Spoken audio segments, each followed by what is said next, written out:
Coming up on BCN today, as a response to COVID-19, the federal government has tightened its borders, banning most foreigners from entering our country. South of the border, San Francisco puts extreme measures in place to stop the spread of the virus with a shelter-in-place order affecting 7 million residents. And we find out how the city of Lethbridge is dealing with the pandemic as there were more announcements of closures. Your Canada. Your Southern Alberta. Your stories. From our studios in the heart of Lethbridge, it's BCN Today with Paul Arthur. Hello, thank you for joining us. The federal government has announced sweeping new measures to combat COVID-19, which include banning most foreigners from entering Canada. Federal cabinet ministers gathered yesterday to explain things. As the Prime Minister stated, effective March 18th at noon, Canada will deny boarding to all foreign nationals on flights to Canada other than transborder flights, in other words, flights from the U.S., and to any foreign national who has resided outside of Canada or the United States in the last 14 days. The measure will not apply to Canadian citizens and permanent residents, immediate family members of citizens, or permanent residents, to air crews, to travelers in transit to another country, and to diplomats. Any passenger, regardless of citizenship, with possible COVID-19 symptoms will not be allowed to board flights to Canada. In addition, effective March 18th at 12:01 a.m., in other words, a minute past midnight on Tuesday, all flights from Europe, Asia, Africa, and South America will be diverted to the Montreal, Toronto, Calgary, and Vancouver airports. Flights from the U.S., the Caribbean, and Mexico can continue to land at their scheduled Canadian destinations. By limiting international flights to our four main airports, it allows for the concentration and efficient use of our limited resources. As we will identify ill passengers before they arrive, they'll be met at the gate by border security officers, isolated from passenger processing areas, and referred immediately to public health officials. And finally, by significantly reducing the number of non-Canadian travelers, we will see a significant reduction in those traveling to Canada and therefore a reduction in those who need to be processed. Canada and the United States have the longest unmilitarized border in the world, and that border, we all know, is absolutely vital to the daily life of people who live on both sides of that border. Canadians are worried about their food supply. This is a real thing and a live thing in North America, where we have an integrated economy, integrated supply chains, and where both countries rely on each other to provide essential goods that include foods and other products for our homes, etc., including medications. So it's very important that we do this with a degree of precision and in the spirit of a strong relationship that much of the work that we've done in previous on things like NAFTA has been conducted, and that's the work that we're doing right now. We'll have more to say in the days to come. On the heels of this announcement, WestJet has announced it is suspending all commercial, international, and transborder flights for 30 days. The Calgary-based airline says it will focus on bringing Canadians who are stuck abroad home. Ontario Premier Doug Ford has declared a state of emergency in response to the COVID-19 pandemic, calling this an unprecedented time in our history. But he is stressing that this is not a provincial shutdown and that a vast majority of businesses will not be affected by the order. Effective immediately, the province has ordered the closure of all facilities providing indoor recreation programs, all public libraries, all private schools, all licensed child care centers, all theaters, cinemas, and concert venues, and all bars and restaurants except to provide takeout food and delivery. Essential services such as grocery stores and transit will keep operating. A survey suggests COVID-19 has already caused sales to fall at half of small businesses across the country. The Canadian Federation of Independent Business says 40% of those affected businesses are reporting a drop in sales of more than 25%. The worst hit sectors include retail, hospitality, and arts and recreation. There is now one case of coronavirus that has appeared in the South Zone, but we don't know where that is specifically, just that it is somewhere south of Calgary. The city of Lethbridge has closed down all recreation and culture facilities in light of COVID-19.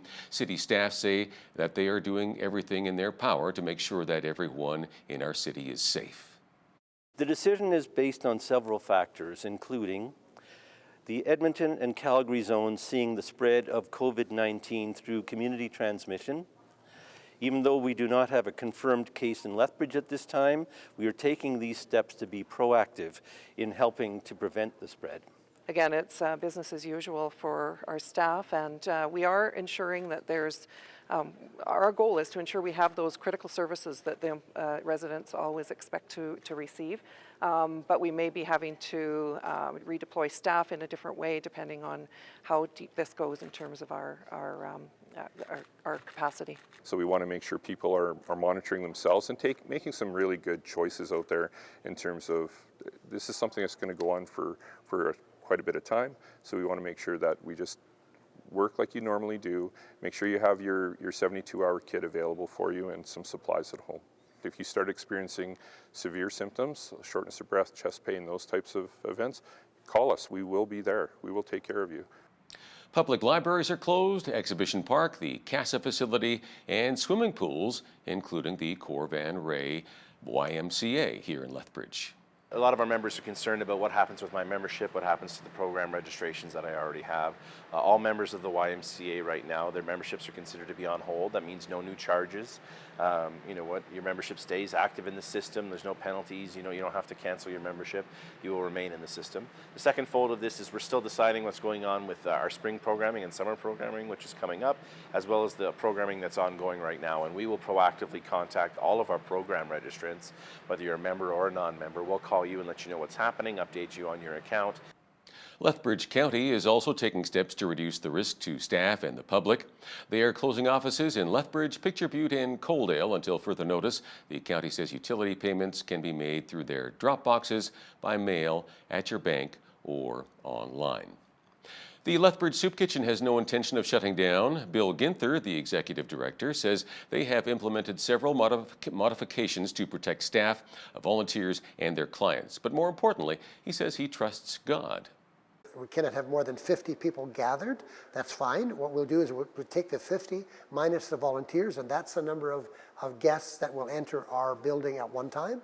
It will mean that our volunteers will need to be here a bit longer because we can't feed 100 at a time. We feed 30 or 40 at a time based on the number of volunteers. But overall, I would say we will continue to do this because it's what we're asked to do. We are not afraid. We want to be very aware of what could happen, but we'll do whatever we can. But we trust in God totally. We know this is His ministry, and He will not in any way damage this ministry to the poor. We will continue to do it. It may end up that we feed like 15 people at a time. So be it. If it's one at a time, we'll do that. So I guess what I really want to emphasize is that we will continue to do what we're doing. We'll adjust accordingly, but we have trust in God that He will bring us through this like He has everything else in the past. You have to admire that. Many in our province have been attacking Jason Kenney and the UCP, saying that now is not the time to be cutting nurses' jobs and funds from healthcare. Lethbridge East MLA Nathan Newdorf stopped by our studio recently and said when it comes to funding for healthcare, there is a lot of misinformation out there. There haven't been any cutbacks at this point in time in healthcare. The budget has actually gone up by $200 million this year from last.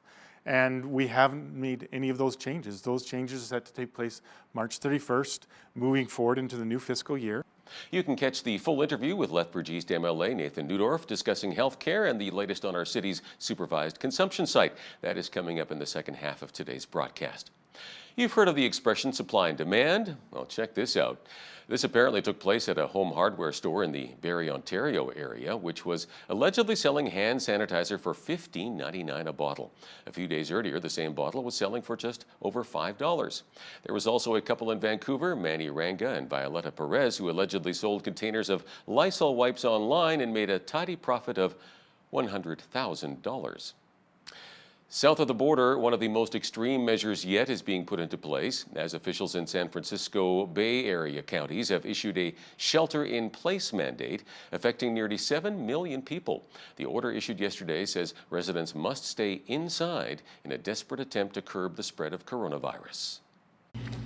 As of last night at 5 p.m., there were a total of 273 cases of COVID-19 across our 7 jurisdictions. We know that Santa Clara County is the epicenter of this outbreak in the Bay Area, and we know that COVID-19 is spreading rapidly.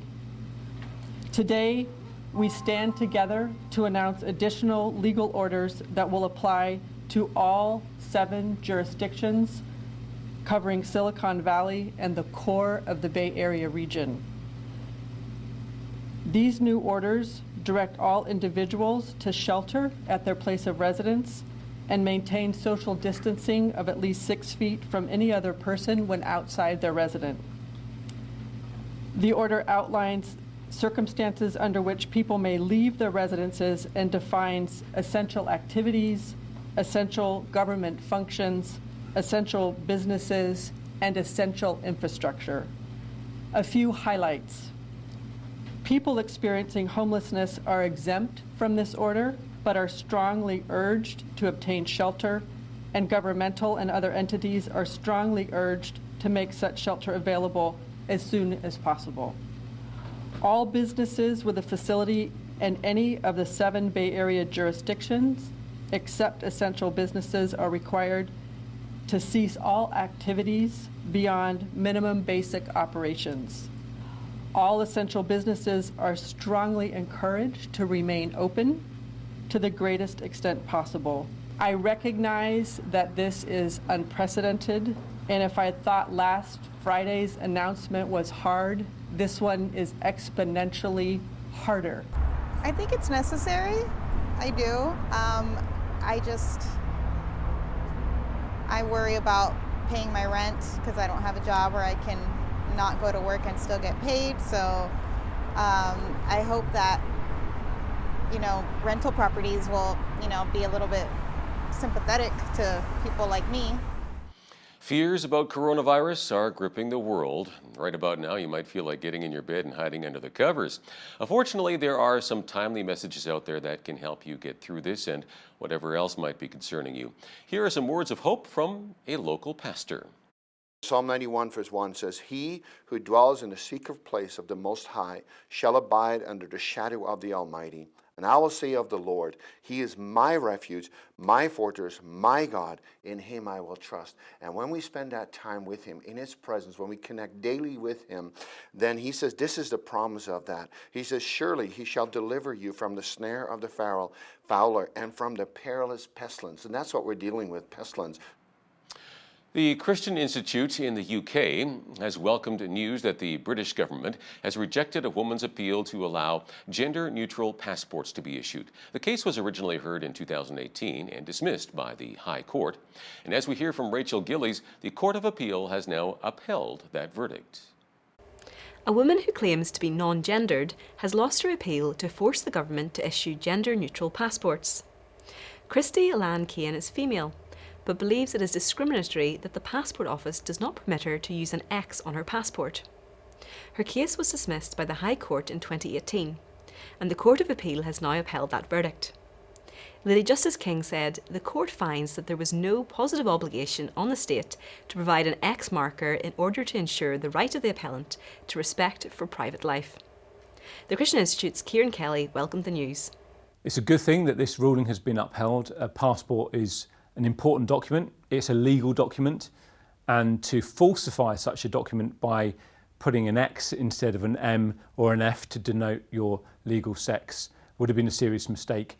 And it also would have perpetuated this myth you can somehow pick and choose your biological sex.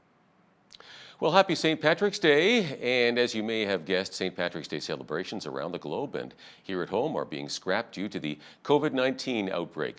Popular events celebrating the Irish patron saint include parades in Toronto and Boston, and those have been cancelled. Well, I hope you enjoyed the sunshine yesterday. Apparently, we aren't quite finished with the snow. I'll have the forecast coming up right after this short break. And taking a look at the forecast, increasing cloudiness this morning, then periods of light snow beginning this afternoon. We'll also have a north wind kicking in, gusting from 30 to 50 and a high of +2. Light snow overnight and dipping down to a low of -12, and the wind chill will feel like -18. Tomorrow, a 30% chance of flurries and only getting up to a high of -8. For Thursday, cloudy and -8. We will get a bit warmer on Friday, sunshine and +1, and a decent looking weekend, a mix of sun and cloud on Saturday with a high of -1, and Sunday we should see some sunshine and highs of +7. And for Monday, partly cloudy and +4. Checking the almanac, the average high for this time of year is 6 degrees with an average low of -7. Highest temperature in the state recorded back in 2007 at 19 degrees. Our record low was -29 in 1943. Sunrise was at 7:40 and sunset at 7:39. And let's take a look at how things are shaping up weather-wise across the country. Victoria and Vancouver, nice day shaping up there. A few clouds and 12 degrees. In Calgary, some flurries and 0. A bit cooler in Edmonton with flurries and -4. In Regina, a mix of sun and cloud and -2. And some light snow for Saskatoon today, getting up to -6. Partly cloudy and -3 for Winnipeg. And in Toronto, a chance of showers with a high of 7. And both Ottawa and Montreal are in for a good chance of showers mixed with snow today and a high of +6. In the Maritimes, a chance of flurries and 2 degrees in Fredericton, much the same for Halifax. And in Charlottetown, mainly cloudy and +1. And in St. John's, mainly sunny skies and a high of -2.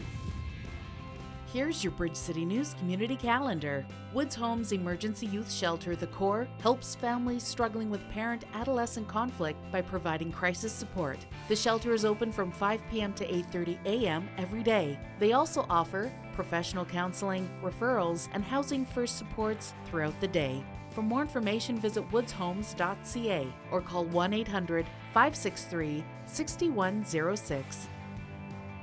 Lethbridge Legal Guidance is a non-profit society offering free legal advice to low-income Southern Albertans. It holds clinics on Tuesdays from 5 to 7 p.m. by appointment only. Some of the areas the society assists in include family, criminal, traffic, immigration, EI, and other issues. For more information, call 403-380-6338 or email Lethbridge Legal Guidance at telus.net.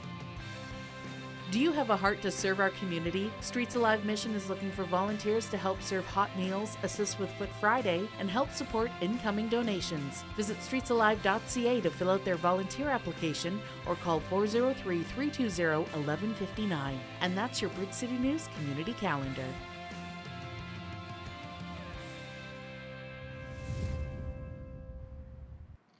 Many are hoping for a coronavirus vaccine to be developed as soon as possible.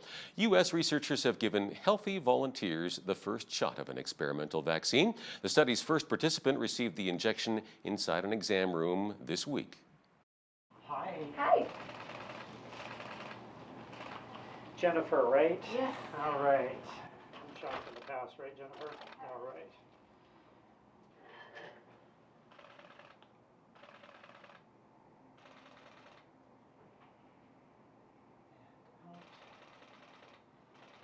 Everybody's feeling so helpless right now, and I realized that there was something that I could do to help, and I'm excited to be here. We are conducting the first test of the first vaccine against the new coronavirus that has made it this far to be eligible for testing in humans. So we're getting the first information possible about something that could potentially help in the future. There's no chance of getting coronavirus from the vaccine. The vaccine is not made from the virus. It does not have any part of the virus. It includes a genetic code that instructs the cells in the body to make a protein that the virus has in order to induce an immune response against that protein.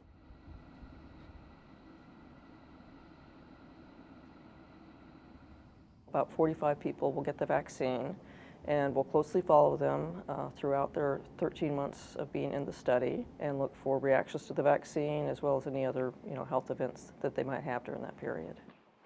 Going from not even knowing that this virus was out there, which we then identified it as being a cause of infection in China in January, to having a vaccine that we can actually initiate a clinical trial in about 2 months is unprecedented.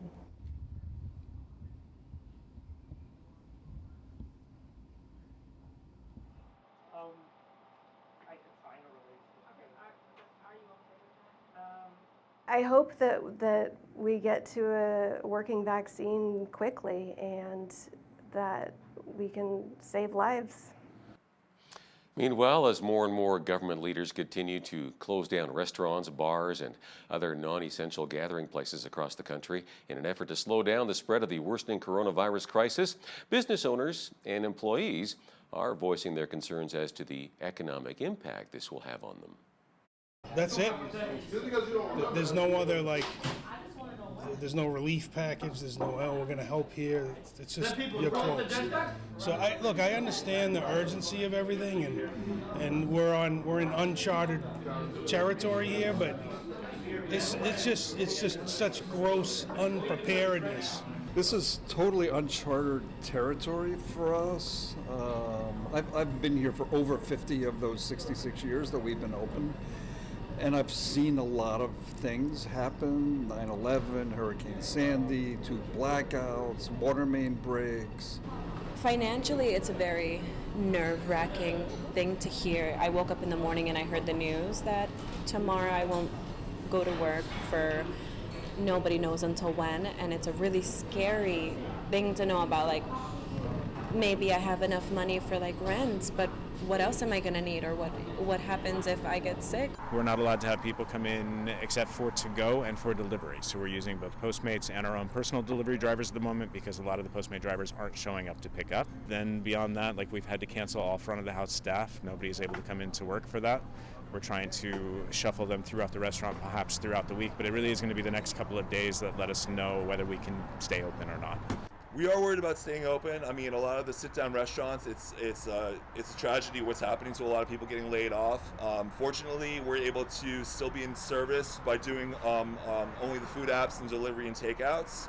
And we're going to try to keep our guys in work and service the community.